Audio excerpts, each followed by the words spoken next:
Mark was in his early 20s, he had 2 brain tumours. Subsequently from that, he met my mother just before the second brain tumour, and they had a really good life together. He had his second brain tumour, which nearly killed him again. He had a perfect life before. He was a salesman, he was making loads of money, but when he had the second brain tumour, my mum was also pregnant at the time as well. And with all the stress and the strains and Dad nearly dying, she actually lost the baby as well, which made him a lot worse. Then he felt like it was all his fault as well. He always said that. My dad was Mark Wakefield, he was from Pudsey, and he obviously came to the Crypt for help and advice and a lot of support during his time that he came here.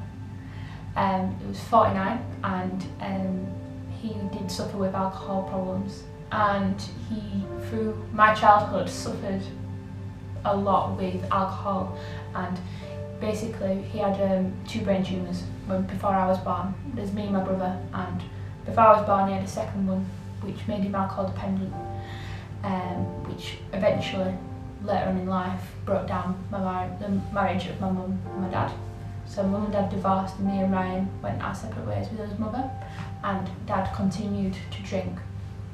It wasn't until about 3 years ago that we realised that it was part of St George's Crypt, because he had an accident, and through the accident he was left in hospital and he was brain dead.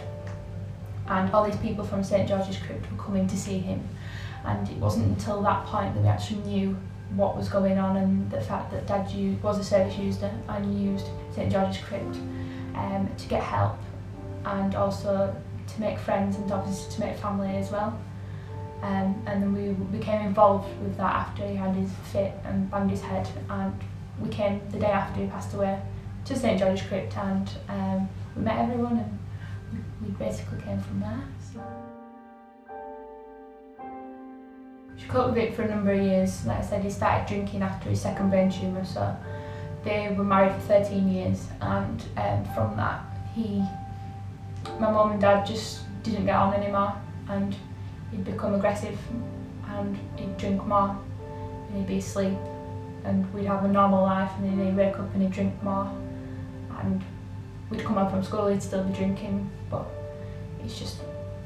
it was part and parcel of that's how he was. He didn't get the help that he was offered when he had the accident, and he didn't take any advice from anyone else, so he decided to self-medicate with alcohol, which led to my mum and dad subsequently divorcing, and we didn't see him that much. It progressively got worse and worse as we got older.